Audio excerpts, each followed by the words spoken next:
আসসালামু আলাইকুম। আমাদের চ্যানেলে স্বাগতম। আজকে আবার হাজির হয়েছি নতুন একটা ভিডিও নিয়ে।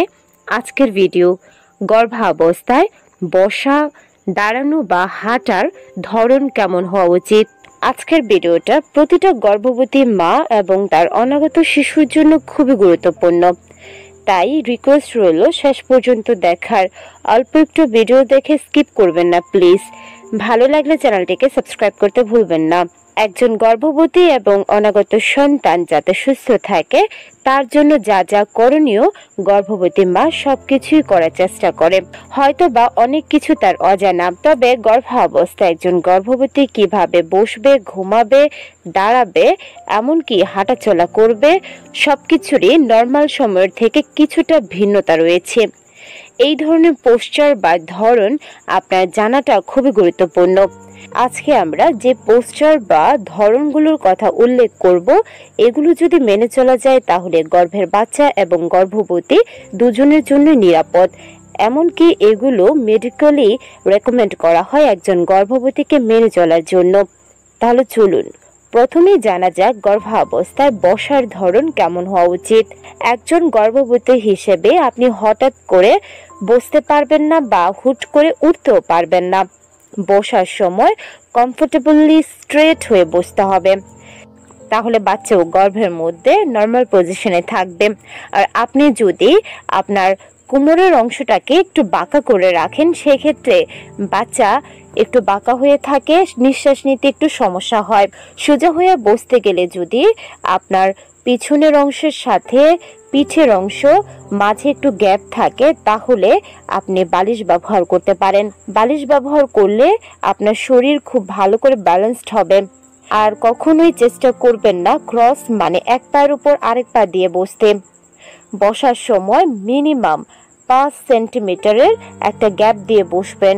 এতে করে আপনার ভারটা কমফোর্টেবলি আপনার যে জায়গায় বসেছেন সেইখানে ছড়িয়ে যাবে। এতে করে আপনার বাচ্চাও ঠিক পজিশনে থাকবে আর পেটের উপরও তেমন চাপ পড়বে না। তবে অবশ্যই বসার সময় বা ওঠার সময় 2 হাতের সাপোর্ট নিতে হবে। 2 হাতের উপর ভর দিয়ে আস্তে আস্তে উঠবেন। একই সাথে উঠে যাবেন না বা বসে পড়বেন না। নিচে বসে যদি কোনো কাজ করতে চান তাহলে তার আবার 3টি আলাদা ধরন রয়েছে। প্রথম ধরনটি হচ্ছে এক পায়ের উপর আরেক পা দিয়ে মানে ক্রস হয়ে বসা। এক্ষেত্রেও আপনি খুব কমফোর্টেবলি ফ্লোরে বা মেঝেতে বসে পড়তে পারেন। দ্বিতীয় পজিশনটি হচ্ছে প্রজাপতি ধরন, মানে আপনার 2 পায়ের গোড়ালি একসাথে সামনের দিকে রেখে বসা, যেমনটা আপনারা ভিডিওতে দেখতে পাচ্ছেন।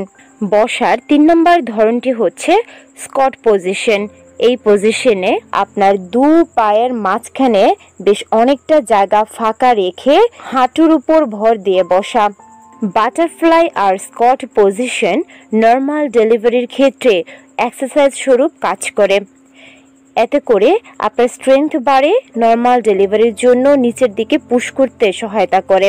তাছাড়া গর্ভাবস্থায় বাথরুম ব্যবহার করার ক্ষেত্রেও আপনার পাটা একটু উপরে রাখার চেষ্টা করবেন। এতে করে আপনার ব্যালেন্সড হবে, পেটের উপর কোনো চাপ পড়বে না।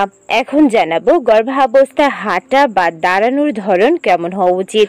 গর্ভাবস্থায় দাঁড়ানোর জন্য আপনাকে অবশ্যই মিনিমাম একটা ডিস্টেন্স রেখে দাঁড়াতে হবে।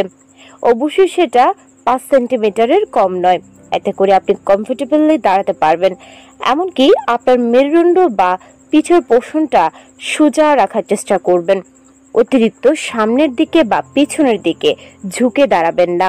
এতে করে পেটের উপর চাপ পড়বে, আপনি পড়েও যেতে পারেন। তাছাড়া বাচ্চাও কমফোর্টেবল ফিল নাও করতে পারে। তাই অবশ্যই দাঁড়ানোর সময় সোজা হয়ে দাঁড়াবেন। যদি দাঁড়াতে খুব কষ্ট হয় তাহলে আপনার হাত দুটো কোমরের দিকে রেখে একটু সাপোর্ট দিয়েও দাঁড়াতে পারেন।